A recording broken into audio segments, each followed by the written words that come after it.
canyon, that's where I long to be, with my three good companions, just my rifle, pony and me. Microciné, bonjour ou bonsoir, ça va dépendre de l'heure à laquelle vous allez découvrir cette nouvelle émission. Quand cette chaîne a été créée il y a 3 ans et demi, il était sûr et certain qu'un jour, une vidéo serait consacrée à Friends, la série qui est une des séries les plus importantes de l'histoire des séries, qu'elles soient américaines ou autres. On va en parler. Pourquoi ? Parce qu'un livre, le voici. Voilà, édité chez Omake Books, Friends, écrit par Cécile Pinault, Petites histoires et grands secrets. Et juste en bas à droite, enfin de là où ça, il y a marqué non officiel. Alors déjà d'emblée, non officiel, ça veut dire quoi ça, non officiel? Je me suis posé la question.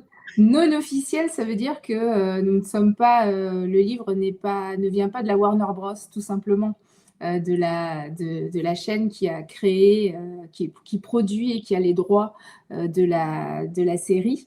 Voilà, c'est juste ça, et dire aussi qu'il n'y a pas les photos officielles et ce genre de choses. C'est juste pour être très clair sur la provenance des infos et voilà, d'où on vient.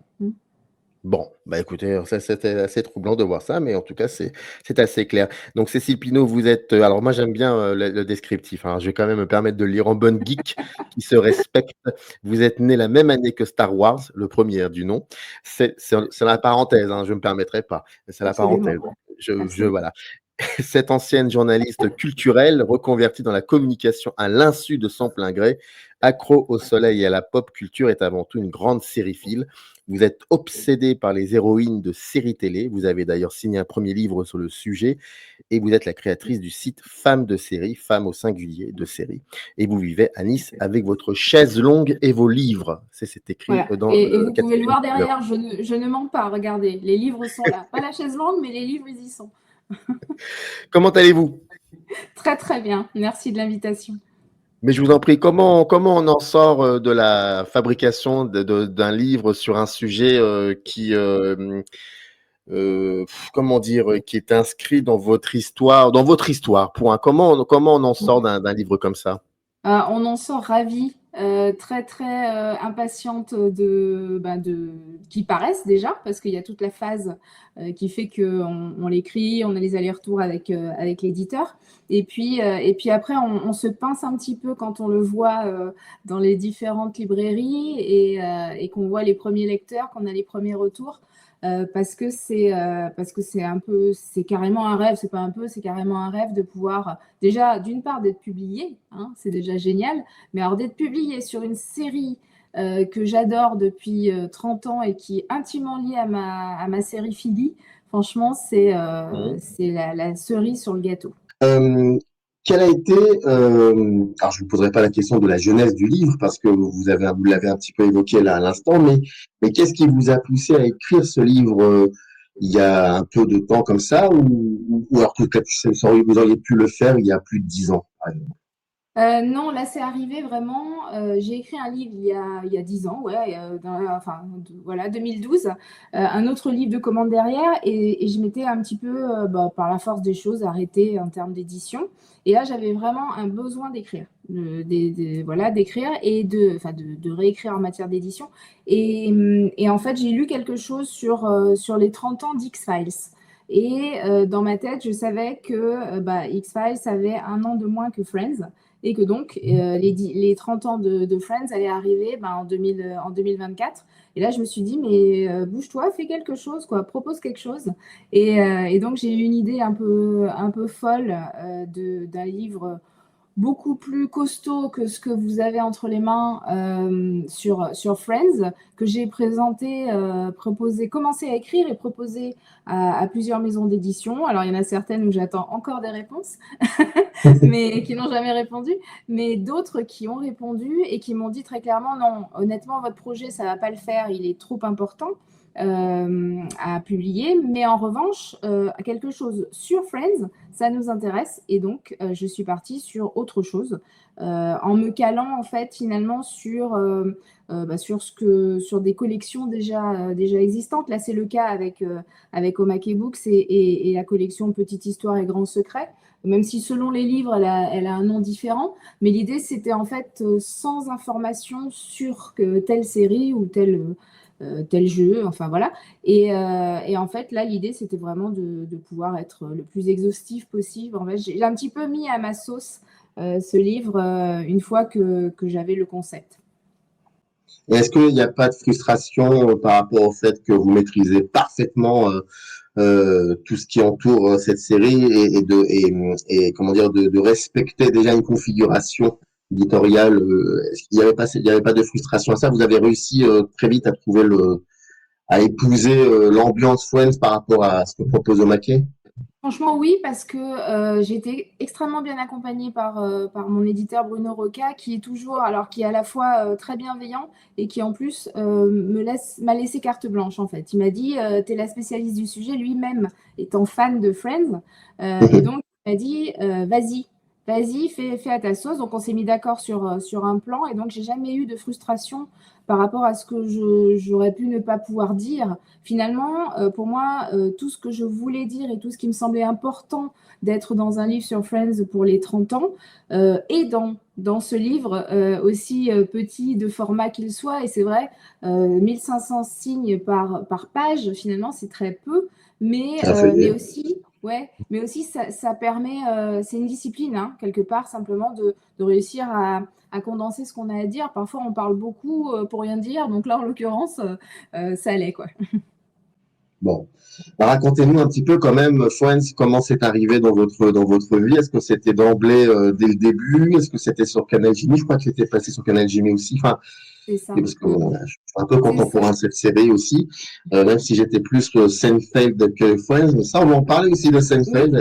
Et vous savez de quoi je parle. Donc, parlez-nous un peu de ça, la première fois que vous avez rencontré cette série. Ah bah, j'ai rencontré Friends il y a 30 ans, directement, au moment Oui. même, effectivement, où elle arrive sur Canal Jimmy, comme vous dites, parce que moi, c'est une période où j'arrive en France, parce que je suis née aux Antilles. Et donc, Mhm. j'ai 17 ans à l'époque, et j'arrive après mon bac, et je m'installe aux Antilles, donc en France, pardon, et il y a 30 ans, à Nice, dont j'ai toujours pas bougé d'ailleurs. Et en fait, je découvre, outre Friends, mais je découvre un monde de séries qu'on n'avait pas du tout aux Antilles à cette époque-là. Et donc, ma série Philly, elle naît à ce moment-là, en découvrant X-Files, en découvrant plein de séries des années 90, proposées par Jimmy notamment, aussi en VO sous-titré, ce qui à l'époque était, pour ne pas dire rare, mais complètement, ouais, ça n'existait pas, hein, tout simplement. Donc, il y a eu Ouais. énormément de séries présentées par Canal Jimmy.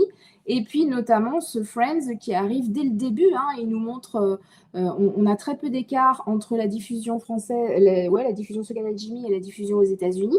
Et là, je vois le pilote, le premier épisode de Friends, et je suis direct amoureuse parce que je trouve que dès le pilote, ça marche, quoi. Il y a rien qui se passe de particulier dans le pilote, et d'ailleurs, ce sera relevé par les critiques à l'époque. Ils font rien, en gros, hein. Mais Mhm. il y a quelque chose dans l'écriture et dans le fait que dès le début, on s'attache à ces 6 personnages très très différents et au final aussi très clichés, hein, qui sont là dans leur café avec, en train de boire leur truc et puis de se raconter des petites histoires. Et il se passe, voilà, c'est New York des années 90 et moi j'ai été tout de suite emportée, complètement emportée et j'ai suivi les séries, les saisons en direct et tout. Et à partir de là, effectivement, ma série Philly commence et ne s'arrêtera jamais et va s'intensifier, même, j'ai envie de dire. Avec le recul, est-ce que cette série est arrivée à point nommé dans l'Amérique des années 90? Je crois que oui, hein. Je crois que oui, qu'il y avait, comme vous le disiez, il y avait Seinfeld Ouais. juste avant, qui est très différent, alors que pourtant on a beaucoup comparé les deux séries, mais au final elles n'ont pas grand-chose de commun à part que ce sont des sitcoms. Mais c'est vrai que Friends est arrivé à ce moment qu'on appelait l'âge d'or de la télévision, parce que c'était vraiment quelque chose, une façon de faire de la sitcom comme on n'en connaissait pas vraiment en termes d'écriture, hein, s'entend.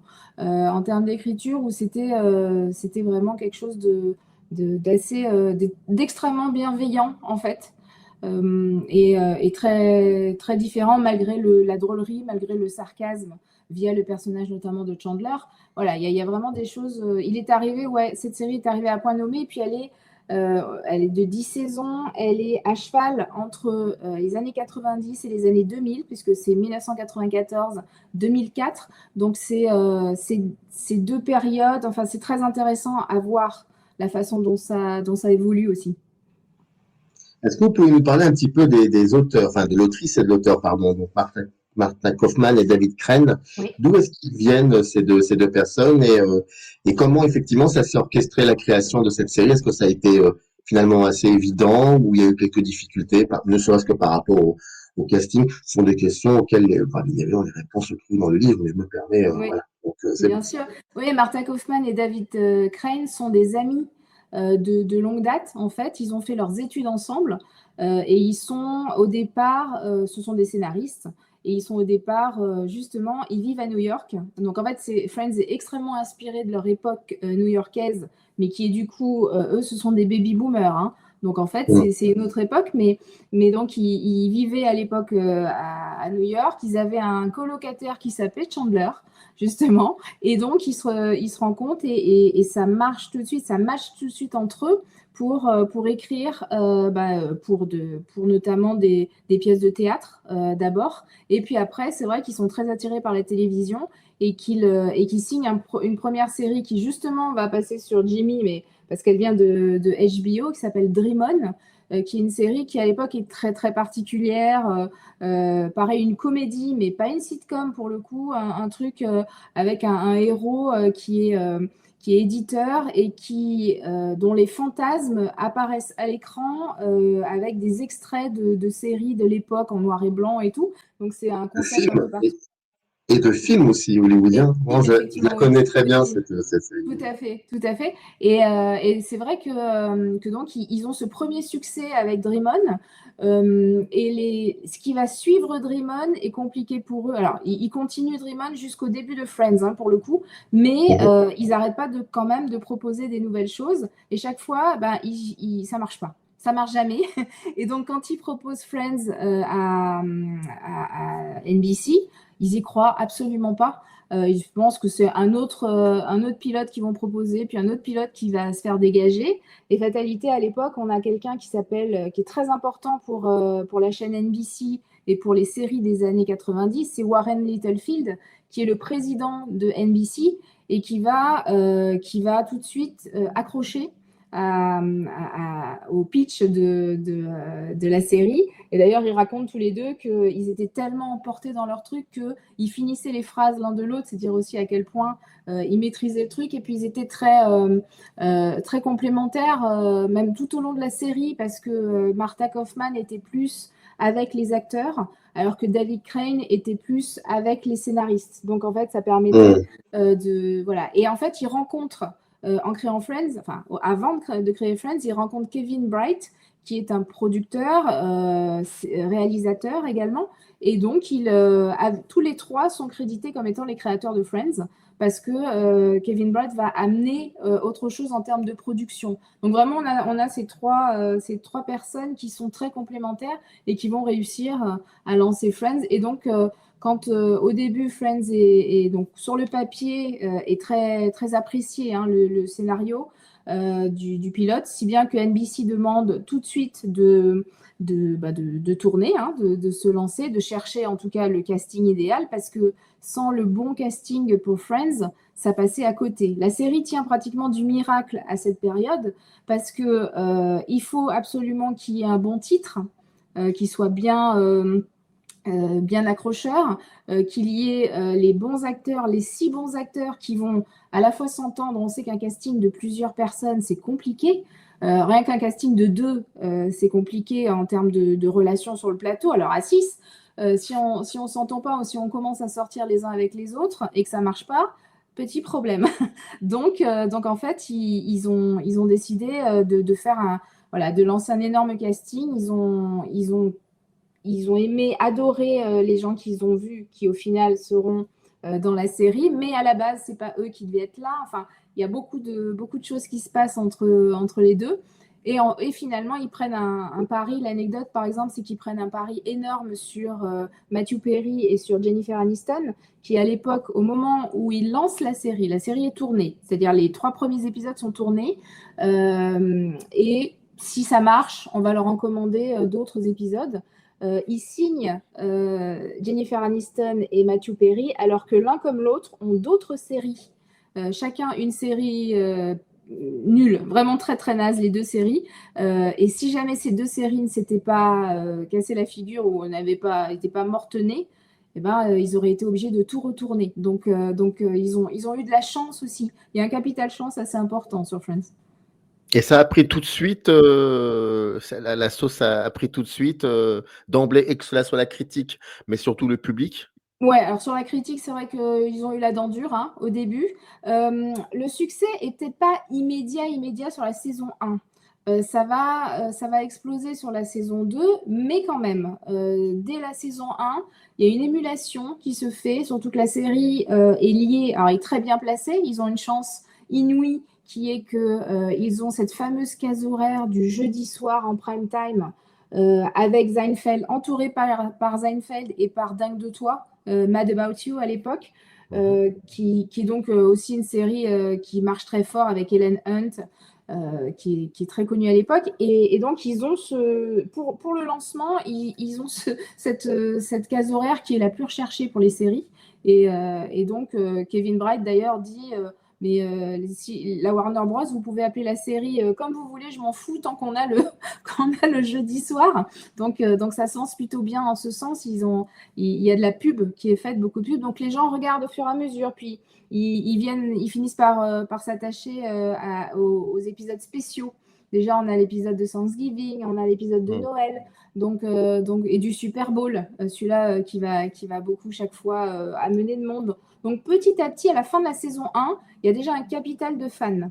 Le succès est de plus en plus grandissant, si bien qu'à la fin de la saison 1, quand les acteurs sont interviewés, notamment par Oprah Winfrey, et quand on est interviewé par Oprah Winfrey dès la saison 1, c'est que ça fonctionne. Ils se rendent même pas vraiment compte, les acteurs, de ce qui leur arrive, en fait. Le succès va leur tomber dessus un petit peu étonnamment, quoi. Explique-nous comment vous avez fait pour, alors on sait qu'il y a une configuration qui est bien particulière par rapport à la collection, mais j'aimerais bien savoir comment vous avez, comment vous avez construit le livre, comment vous avez travaillé sur les anecdotes, comment vous avez travaillé sur les recherches, voilà votre méthodologie. Parce que, pour, quelqu'un qui est très, très, très sensible à cette série, je crois que la grande frustration serait d'avoir oublié quelque chose. Et donc comment vous avez travaillé là-dessus?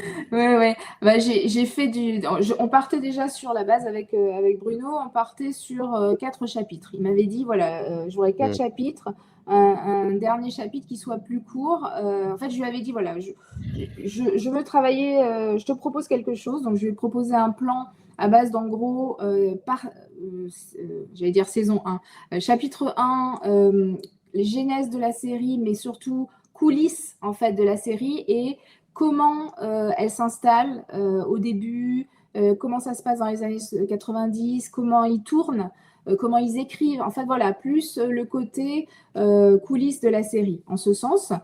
Puis encore saison 2, on aurait dû l'appeler saison 2, ça aurait été plus simple.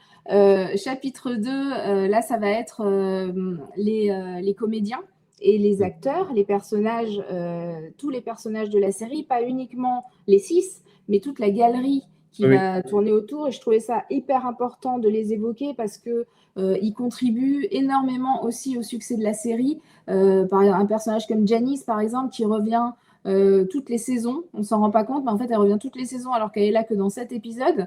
Mais alors que pour nous, on a l'impression qu'elle est là tout le temps. Pour Chandler, le pauvre d'ailleurs, elle revient tout le temps. Mais voilà, donc je voulais aussi qu'il y ait un focus sur ces personnages qui sont importants et qui font évoluer ou pas nos personnages principaux.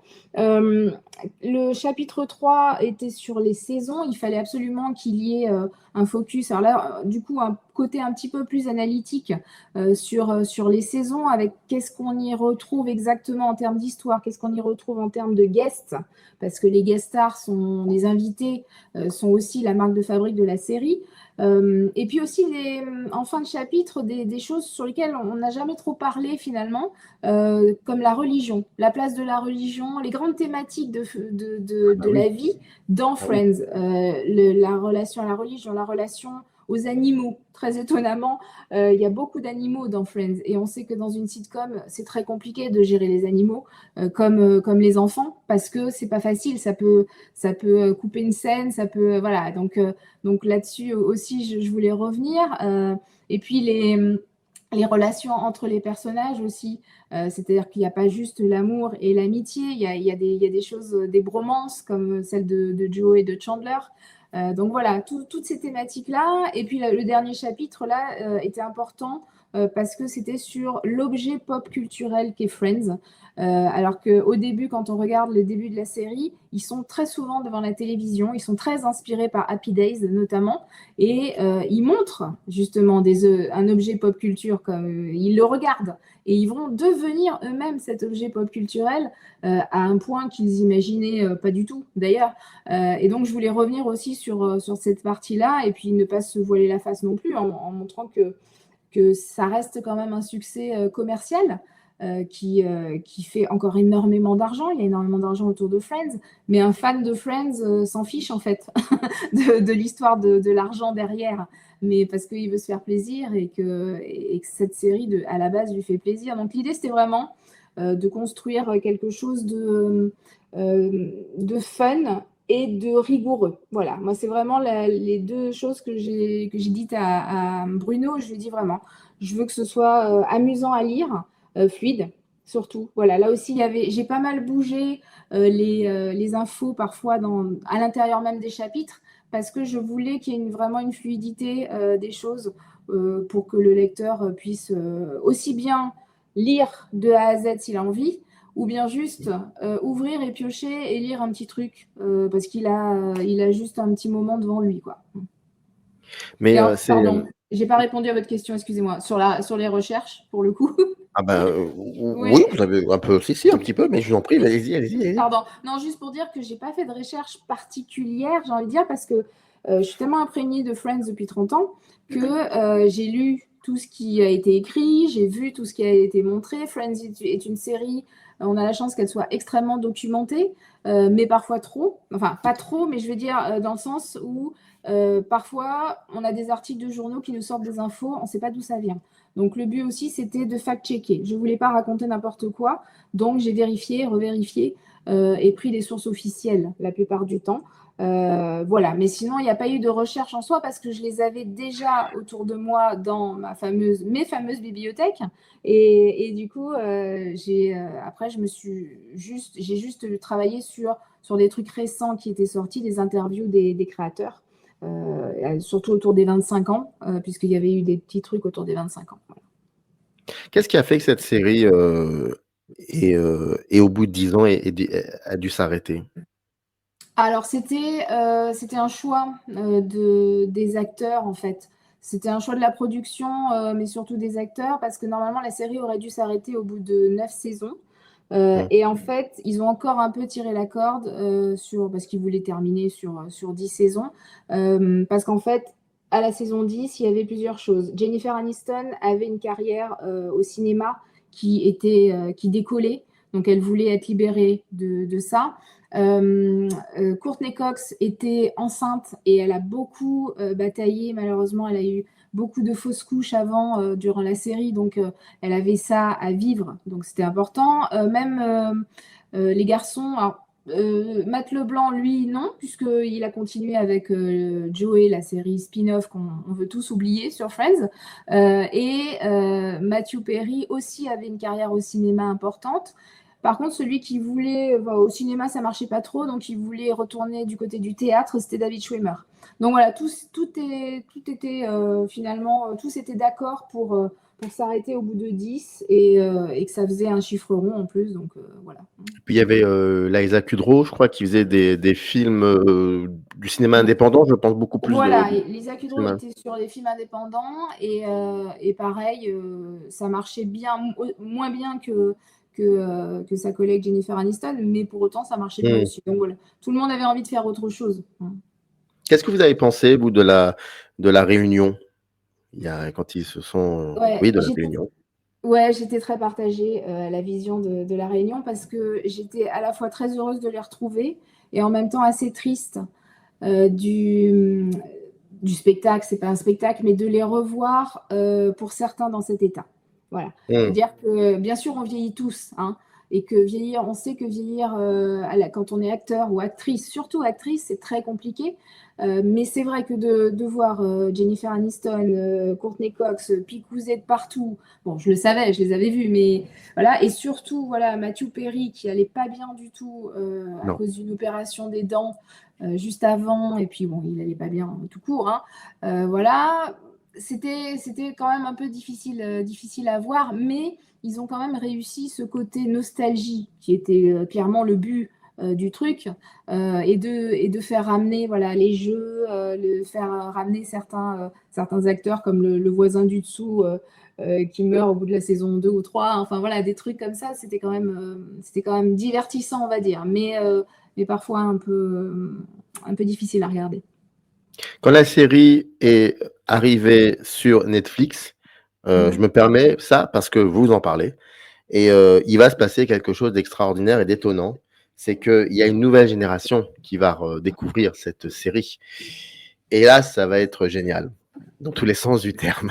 Ouais.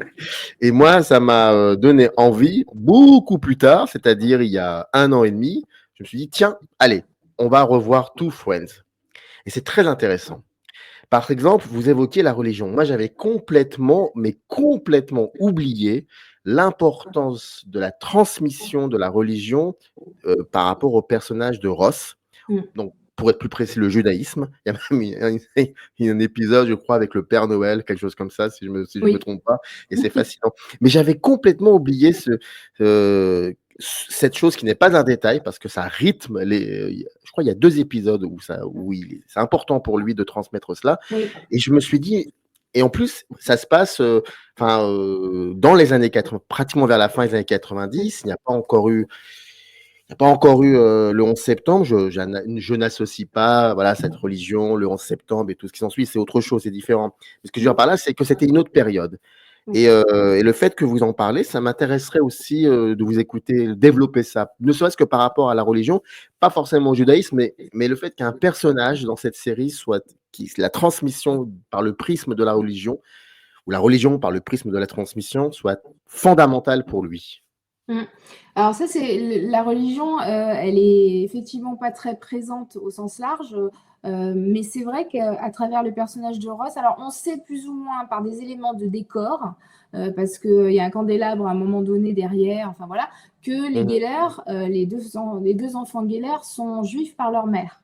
Non, pardon, par leur père. Par leur Père. d'accord. Et c'est vrai qu'il y a ces épisodes, ils sont assez tardifs, où Ross veut absolument expliquer la signification d'Hanouka à son fils Ben, qui est quand même relativement grand, hein, alors que le gamin, lui, il veut juste le Père Noël, quoi. Et c'est vrai qu'il va développer, Ross, des trésors d'ingéniosité à travers son costume d'armadillo de Noël pour raconter cette histoire. Et tous les Friends, en plus, c'est ça qui est génial, comme toujours, vont s'y mettre pour l'aider à aller au bout, d'expliquer à Ben tout comment ça se passe et tout ça. Et c'est vrai que c'est comme toujours dans Friends, sous le coup de l'humour. bien sûr. Mais quand on revient, comme vous l'avez fait, du coup, ça vous est apparu d'un Oui, coup? parce qu'on ne les voit pas dans la pratique de la religion, que cela soit la religion chrétienne ou Non, c'est protestante. ça. On voit C'est pas. À ça, on les part, voit bon, pas oui, et non, on voit pas. même pour certains, on ignore quelle est leur Non, religion. exactement. Parce que par exemple, moi j'étais très étonnée de découvrir que dans un livre que j'ai lu qui est très très bien, qui s'appelle Nostalgie Friends, que Rachel est juive également. Voilà, le Ah, personnage de Rachel, voilà, et elle est juive également, et ça a été reproché à la série de ne pas assez le montrer, en fait. Et voilà, mais quand parce est-ce que que ça a été reproché? Excusez-moi de vous avoir interrompu. À l'époque ou maintenant? non, maintenant, lors de la Oui, justement la deuxième vision oui, ça ne m'étonne de pas. la série, c'est là où d'ailleurs la plupart des reproches sur la série sont Ah oui, remontés, oui, hein. Parce exactement. que je pense qu'en plus, on avait déjà les générations sont différentes et en plus, on a le recul nécessaire pour voir. Et donc, c'est vrai que c'est quelque chose qui nous passe totalement au-dessus lors d'une première vision, notamment dans les années 90, pour au final vraiment devenir quelque chose d'important et qui tient justement à Mm. l'identité du personnage et à ses valeurs aussi. Ça dit beaucoup de choses de Ross. Ross a beaucoup de défauts, a beaucoup de trucs, voilà, mais c'est quelqu'un qui a des valeurs très ancrées. Voilà, donc c'est en ça que c'est effectivement très intéressant de revoir la série, mais ça vaut pour toute série, j'ai envie de dire, mais de revoir les séries des années après les avoir vues, et même avec la chance qu'on a maintenant avec le streaming ou même les DVD, hein, de tous revoir à la suite en Mhm. binge-watchant, ça nous permet de voir un spectre tout à fait différent et très intéressant. Alors, je vais vous poser une question provocatrice. Il y en aura deux, trois Oui. autres après, mais c'est tout à fait logique. Mais en même temps, c'est à cause de vous parce que vous en parlez dans le bouquin. Donc, je ne me permets pas Allez-y, je de suis prête. discuter. J'ai pas peur d'abord, hein. Est-ce que les personnages, j'imagine, est-ce que les personnages de Friends sont new-yorkais avant, est-ce qu'ils sont américains avant d'être new-yorkais ou new-yorkais avant d'être américains? Intéressant. Moi, je dirais qu'ils Et après, je vais vous sont. poser la véritable question. Pourquoi il faut. D'accord. Moi, Voilà. je vous dirais qu'ils sont new-yorkais avant d'être américains Ouais, parce que New York, c'est un personnage supplémentaire hein, de Friends, hein. c'est ce que vous Euh, dites. Ah oui. voilà, c'est vraiment genre le Central Perk. C'est un jeu de mots par rapport au Central Park, certes, mais c'est aussi un jeu de mots sur perk, qui est le fait de faire du café et percolate. Donc c'est vrai que non, il y a beaucoup de choses qui relient à la ville et je pense que l'identité de Friends aurait été extrêmement différente si elle n'avait pas lieu à New York. Voilà. Donc, ils sont d'abord, à mon avis, new-yorkais. D'ailleurs, pour revenir à Ross, justement, Ross Mhm. dit bien que plusieurs fois dans la série qu'il est né à Long Island et que voilà, ils sont nés là, quoi. Ils sont pas parachutés, même si Joey, lui, a bien sûr des origines italiennes. Ils sont tous du cru, quoi. Ils sont tous de là. Je vous pose cette question parce que l'un des reproches qui a pu être fait, enfin, pas, que la série a pu subir à partir de 2015, c'est en l'ayant revu donc dans son intégralité, ça m'a effectivement étonné. Alors, je suis pas dans le reproche ou la critique, hein, peu importe, c'est pas ça. Je suis toujours étonné. Je me dis, tiens, j'avais pas remarqué ça, et c'est vrai qu'il y a peut-être quelque chose à développer. Moi, j'ai l'impression que les personnages dans cette série, heu, effectivement, ils aiment être toujours ensemble, pas forcément que physiquement, mais même aussi dans certains lieux, donc dans certaines géographies, dans certaines pièces même, Mhm. et que dès que quelqu'un ou quelqu'une, fait éruption, le temps de quelques épisodes ou le temps de deux, trois saisons, il se passe un truc qui fait qu'à un moment, il faut que cette personne-là reparte, Dégage. Oui. voire même voire même dégage. Parce que sinon l'équilibre, il va y avoir un problème. C'est ça. Et il y a un exemple frappant, mais qui est très drôle, parce que c'est pour ça qu'ils sont très bons, c'est que c'est toujours aussi drôle. C'est cet exemple, je crois que c'est, je ne sais plus quel épisode, vous allez me le dire, c'est tout au début, ou dans l'épisode, je ne sais plus, où Chandler arrive au Central Perk et il voit qu'il y a quelqu'un qui occupe sa place. Et qui dit non, non, non, non, non, non. Non? Voilà, c'est Si, si, ça. c'est ça. Et il lui dit Voilà. non, non, non, non, non, non. Exactement. Et je me dis, mais c'est génial. Et en même temps, ça dit aussi certaines choses. Et aussi, quand Chandler et Monica, vers la fin, décident de déménager, il lui dit, tout le monde essaie de les convaincre, non, non, mais restez là, restez là, restez là. Et donc, je me pose cette question par rapport, parce que les années 90, l'Amérique, il n'y a pas encore eu le 11 septembre. Ça, on va en parler après du 11 septembre, parce que vous en parlez. Et je me pose cette question. Et puis, l'Amérique, je crois qu'à ce moment-là, en 94, si je ne dis pas de bêtises, c'est l'ère, c'est le Et président. Giuliani? Ah non, C'est, pardon, je parlais du pardon, maire. Le oui, président? le président, c'est mince, oh là là, j'ai un C'est trou de Bush? mémoire. C'est Bush, oui, c'est ça, c'est Bush, je crois. Je crois que c'est, oui, c'est Bush. Clinton, Attendez, c'est Bush ou attendez. Clinton? Parce que Je vais dire des bêtises. 88, c'est Bush. 92, ouais, Clinton. Clinton. 93, Bush. Voilà. Mm. Donc, c'est C'est encore à Clinton. cheval sur, oui. C'est ça. Donc, je me pose cette question par rapport à cette idée de le rapport à l'autre, le rapport à l'étranger. Et je ne parle même pas des Afro-Américains, des personnes de d'autres. Ça, peut-être on parlera après. Mais ne serait-ce que ça. Ouais. Et je trouve ça, c'est très intriguant parce que la série parle beaucoup de ça. Oui, c'est vrai. Ça aussi, ça a été pointé du doigt parce que c'est une Oui. idée particulière. Friends, c'est une idée particulière de l'amitié. Il faut être clair avec ça. C'est l'idée qu'on vit les uns avec les autres, et, en effet, et que, en fait, j'emploie ce terme dans le livre. Pour moi, c'est une famille composée. Ils ont choisi leur famille, c'est-à-dire qu'à partir du premier Thanksgiving, où les parents de Monica et Ross ne sont pas là pour Thanksgiving, sont à Porto Rico, Monica va se retrouver obligée de préparer le Thanksgiving, alors que jusque-là, ils allaient chez leurs parents et puis les autres allaient, voilà. Et là, ça va vraiment être le moment où ce premier Thanksgiving est vraiment le départ de toutes les fêtes en plus. On remarque que toutes les fêtes se passent, ils les fêtent les uns avec les autres. Ils sont toujours, tous les 6, pour fêter les grandes fêtes qu'on peut avoir aux États-Unis.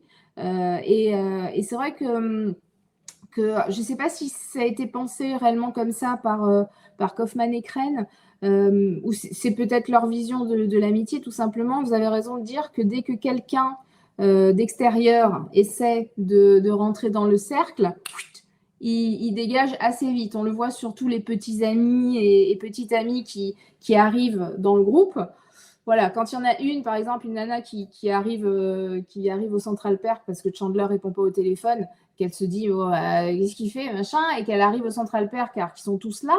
Ils sont tous quand même un peu étonnés que la nana elle ose venir jusque-là, c'est quoi ce délire, hein, sans parler de Chandler lui-même qui panique. Et il y a aussi une scène très amusante, très révélatrice, mais là ils se moquent d'eux-mêmes, c'est qu'à un moment ils sont chez Monica, évidemment, dans le salon tous, et qu'il y a quelqu'un qui tape à la porte.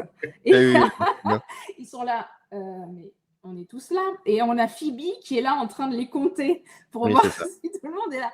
Donc, c'est assez drôle. Mais c'est vrai qu'on assiste effectivement, à part peut-être le personnage, et encore, c'est même pas, on ne le voit pas tellement, le mari de Phoebe à la toute fin de la série, qui est accepté par les autres. Même Richard, qui est relativement l'ex de Monica, qui est quand même assez présent et qui est accepté aussi par les autres, unanimement, parce que tout le monde l'aime, hein, alors que les autres petits amis, tout le monde ne les aimait pas. Ils sont... De toute manière, on ne les verra pas très longtemps parce que l'histoire va se terminer entre eux, ou bien effectivement, ils sont carrément dégagés du groupe, comme ce fameux petit ami de Phoebe, le psy, qui leur dit leur cas de vérité. Il a tout à fait raison, en plus, hein, dans la façon de dire, et qui ne peuvent pas supporter parce que justement, il leur dit la vérité. Donc je pense qu'effectivement, c'est important pour eux de n'être qu'entre eux. Et on assiste au final on voit bien ce qui se passe, c'est qu'ils finissent tous en couple les uns avec les autres pratiquement. Je veux dire, Phoebe et Joey sont des personnages assez, comment dire, sont limite des outsiders de leur propre groupe.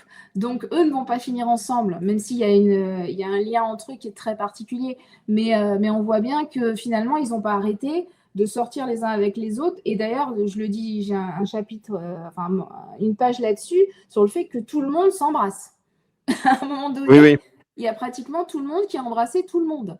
Donc c'est très curieux pour une famille composée, voilà. Et on a quand même aussi un frère et une sœur de sang dans cette histoire qui se rendent compte, qui se sont embrassés sans faire attention et ils sont outrés et dégoûtés par le truc, mais voilà. Donc ouais, pour en revenir au fait qu'ils ont une façon particulière de voir l'amitié, je pense que il y a des gens qui ont pas adhéré à cette vision de l'amitié, effectivement, d'entre-soi.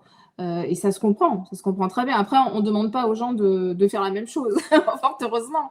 C'est juste un groupe que l'on montre.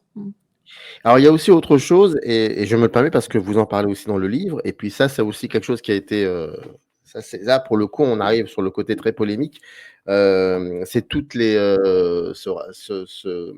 ces éléments, non, c'est que la série montre parfois chez certains de personnages une espèce d'homophobie, grossophobie, voire même une absence de diversité. En tout cas, c'est ce qui avait été lourdement et largement reproché. Et ce qui est encore plus intéressant, c'est que vous consacrez un chapitre par rapport à ça, où vous nous informez. Moi, ça, je ne savais pas, l'histoire de cette, je crois, une des scénaristes qui avait porté plainte, parce que ça, je ne savais absolument pas. Et d'ailleurs, ça a été débouté, sa plainte. Parce que oui, alors l'histoire de la scénariste qui porte plainte, c'est vrai que c'est quelque chose qui n'était pas du tout, très peu connu en tout cas, on en a très peu parlé, surtout qu'en plus effectivement elle a été déboutée, donc pour le coup les gens n'ont pas cherché davantage de voilà, mais c'est vrai que ça portait sur une scénariste qui donc était dans la writers room avec tous les scénaristes et disait que l'ambiance là-bas était très masochiste, très misogyne, enfin bref, homophobe, la totale.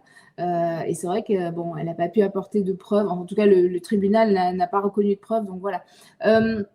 Pour tout ce qui est polémique autour de Friends, alors c'est très intéressant que ça sorte et que ça sorte au moment notamment où ça arrive sur Netflix et où c'est une nouvelle génération qui est face à ça et qui met ça en exergue. C'est vrai que au début, en bonne fan de Friends hardcore, quand ces infos sont sorties et que j'ai lu donc tous ces témoignages de jeunes qui disaient ah là là, qu'est-ce que c'est cette série homophobe, misogyne, la totale. Je dis mais qu'est-ce que c'est ils n'ont pas vu la même série que moi quoi. Et après, comme vous avez fait vous quand on revoit la série, parce que moi revoir la série c'est l'histoire de ma vie, c'est-à-dire que je termine la série, je recommence la série. Donc voilà. Donc c'est vrai que oui, pour notre époque, c'est-à-dire pour l'époque de diffusion de la série, c'était pas grave entre guillemets parce que à l'époque ça ne posait pas de problème. Malheureusement, j'ai envie de dire. Heureusement maintenant, les choses ont changé et on ne peut plus se permettre d'écrire une série de la même façon qu'on le faisait à cette époque-là. Je pense que sur le volet de la misogynie et de l'homophobie, c'est quand même deux poids, deux mesures. Parce que en termes d'homophobie, alors oui, il y a des trucs qui posent problème, mais là encore, il faut se rappeler qu'on est dans les années 90, qu'on est en prime time, et que pour une série un jeudi soir en prime time aux États-Unis, on a quand même, dès la saison 1, un mariage lesbien, par exemple. Donc, c'est quand même quelque chose qui est, je crois que c'est même le premier de la télévision. Donc, c'est quand même, voilà, il y a des choses, il y a un personnage lesbien qui quitte son mari pour une femme et qui va élever un enfant avec cette femme. On a la question de la GPA avec Phoebe. Donc, il y a quand même des choses qui étaient montrées à l'époque et qui avaient du sens, mais qui n'étaient pas traitées de façon plutôt du côté drôle et parfois du coup très cliché. Donc ça passe pas. Maintenant aujourd'hui ça passe pas et c'est normal. Sur le manque de diversité, ça c'est indéniable, indéniable. Et d'ailleurs Martha Kaufman s'en veut encore énormément et continue de donner de l'argent à toutes les associations possibles pour s'amender. Oui, le manque d'Afro-Américains, de toute minorité, j'ai envie de dire, dans la série est assez flagrant, à part Charlie à la fin je crois c'est la saison 9 où elle arrive. Donc voilà, mais c'est vrai que sinon ils sont en général les patrons. Alors c'est marrant, il y a plusieurs patrons les patronnes de Chandler qui sont afro-américains. Et sinon, ils sont jamais là. Après, ça, c'est complètement indéniable, mais je pense aussi que il faut relativiser sur un truc, notamment par rapport à la France. En France, il y a beaucoup de personnes qui ont découvert la série en français. Et sans vouloir dire du mal de la façon dont elle a été traduite, la série, mais à l'époque, vous remarquez, si vous regardez en français, parce que moi je me rappelle avoir vu les deux, la version française met plus en avant, par exemple, une supposée homosexualité dans le couple, dans le duo Chandler-Joey, par exemple. Il y a dans les dialogues, par exemple. Dans certains mots? Parce que Oui, moi, je l'ai jamais vu en VF, je l'ai toujours vu en VO, même sur voilà, dans Canal. certains mots, par exemple, on a un moment où Joey dit à Chandler ah ben non, mon chéri, machin, en français, parce qu'on n'entend jamais en anglais. Et il y a un autre truc qui, moi, m'avait énormément choqué parce que ça ressemble beaucoup à l'histoire du coming out dans Dynasty dans les années 80. La version, vous savez, l'épisode où Phoebe retrouve son mari patineur gay, qui en fait n'est plus gay, et il vient lui annoncer qu'en fait, il a besoin de divorcer parce qu'il est amoureux d'une femme. Dans cette scène, justement, la scène où il lui annonce qu'il est hétéro, dans la version originale, il lui dit bah écoute, j'ai un truc à t'annoncer, j'aime les femmes. Et dans la version française, le texte c'est tu es en train de me dire que... Non, c'est lui qui dit je suis normal. Voilà. Je dois te dire que je suis normal. Ok, problème. Voilà. Là, on a un petit souci. Donc, c'est sûr que les jeunes qui ont vu cette version-là, bien sûr que c'est homophobe, mais ça l'était déjà en 95. Voilà, donc c'est problématique dans ce sens-là. Mais ça n'a pas été soulevé uniquement par les Français. Donc, effectivement, je peux comprendre qu'il y a un problème sur notamment la génération Z, qui est donc celle qui a regardé la série autour de 2015. Enfin, voilà. Ou pendant le confinement aussi. Il y en a beaucoup qui ont découvert ça pendant le confinement. Et puis il y avait un conflit générationnel, c'est-à-dire qu'il y avait les enfants qui sont devenus ados et qui donc disent à leurs parents bon, on va prendre le temps de regarder ce que vous n'arrêtez pas de nous bassiner avec. Et là, c'est le drame. Donc c'est ça. Mais moi, ça m'a. Mais juste, j'ouvre une petite parenthèse. Quand j'ai revisité toute cette série, je n'ai pas été énervé ou je n'ai pas demandé à ce qu'il y ait. Je me dis, waouh, c'est intéressant. C'est un marqueur. Ça dit aussi quelque chose d'une période dans un pays, d'une période dans un pays, dans sa télévision aussi. Et je trouve ça intéressant pour le coup. Et c'est là où je voulais en venir. Et d'ailleurs, le fait de revisiter tout ça, on voit des choses qu'on n'avait peut-être pas vues autrefois. Et par exemple, on voit, et permettez-moi cette transition, que le personnage de Chandler, il est, me concernant, le plus intéressant de la série, parce que, outre les capacités incroyables du regretté Matthew Perry en tant qu'acteur, je crois que l'évolution de ce personnage est fascinante. Et quand on revoit tous les épisodes, toute cette série sur quelques semaines, il y a une évolution, il y a une espèce, même dans l'écriture du personnage. Et je trouve que c'est l'un des rares personnages de la série qui doute beaucoup, énormément, et qui travaille beaucoup sur soi, et qui devient même finalement paraître quelqu'un de tempéré. Et il y a une évolution comme ça sur les 10 saisons concernant ce personnage. Les autres aussi, bien évidemment, il n'y a aucun souci. Mais il y a quelque chose avec lui, parce que quand même, on part d'un postulat où c'est quelqu'un qui gesticule tout le temps.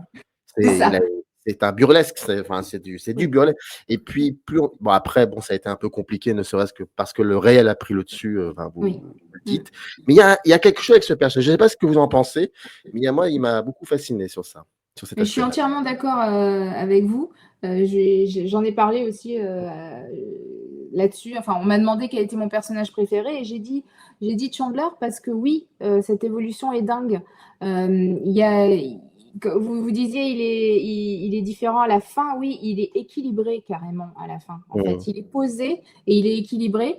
Et c'est grâce effectivement à l'écriture qui est très bien foutue. C'est grâce à lui parce que effectivement, c'est quelqu'un qui a peur de l'engagement, qui est très voilà, qui a un passif familial trop compliqué et il est traumatisé. Alors, on en rigole, mais en fait, il est traumatisé par le divorce de ses parents, par le fait que son père est devenu une femme. Enfin là, pareil, transgenre. Donc c'est vrai que qui a tout ça, c'est compliqué, c'est lourd pour lui. Il s'en sort grâce à l'humour et en même temps, il y a toujours ces blessures qui restent. Et c'est pour ça qu'il y a un chapitre qui est consacré à l'avant et l'après Monica et Chandler. Parce que pour moi, le fait qu'ils se mettent en couple et qu'en plus la façon dont ça se fait a un impact énorme sur l'un comme sur l'autre, mais peut-être plus sur Chandler que sur Monica qui était quand même déjà bien posée. Mais sur Chandler parce que il va découvrir qu'une femme peut voilà qu'il a une femme qui s'occupe de lui mais que lui va réussir à gérer parce qu'elle a un caractère tellement particulier, Monica, que pareil, il faut savoir la prendre et faire en sorte qu'elle ne devienne pas encore plus cinglée avec toutes ces histoires de rangement et tout, ou autre qu'elle ne l'est déjà. Et Chandler sait parfaitement le faire, en fait. Et ça, je trouve que ça passe. Et en plus, au-delà de l'amour qu'il a pour elle, je pense qu'il l'adore. Il y a une adoration. Et ça se voit quand il va voir, il rencontre leur mère porteuse et que la mère porteuse découvre qu'en fait, ils ne sont pas le bon couple, elle s'est trompée de dossier. Et au final, il va la voir et il lui dit, mais en fait, il ne parle pas de lui. Il parle de Monica. Et il dit, moi, je serais sans doute un bon père, mais Monica, c'est déjà une mère sans enfant. Et c'est une femme formidable. Enfin voilà, il fait tout un panégyrique. Et c'est vrai que c'est vraiment incroyable. Quand on prend le Chandler des débuts à le Chandler de la fin, qui a d'ailleurs le dernier mot de la série. Qui est d'ailleurs le dernier mot de la série. Friends, dans la collection, pratiquement, Petites histoires et grands secrets de la maison d'édition Omake Books. C'est, je remonte le livre quand même, avec le fameux Il est beau, hein. canapé. Exactement, le fameux canapé, la fameuse fontaine. Alors, il y a pas mal de choses. Enfin, on a parlé de 0,01% qu'il y a dans le livre, il faut le savoir, mais voilà, il y a pas mal de petites choses. C'est plein de feuillets, comme on dit. Un feuillet, c'est 1500 signes dans le terme journalistique.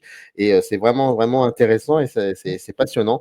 Et dans le descriptif, il y a tout ce qu'il faut. Vous cliquez dessus, vous tombez directement sur la page dédiée du livre du site de Domaquet pour vous le procurer. Voilà, et Cécile Pinault en est l'autrice et elle est venue nous en parler un petit peu. Merci à vous, c'était très agréable. Merci beaucoup, c'était génial d'en parler. Et à très vite, merci beaucoup. Merci. In the canyon, that's where I long to be, with my 3 good companions, just my rifle, pony and me.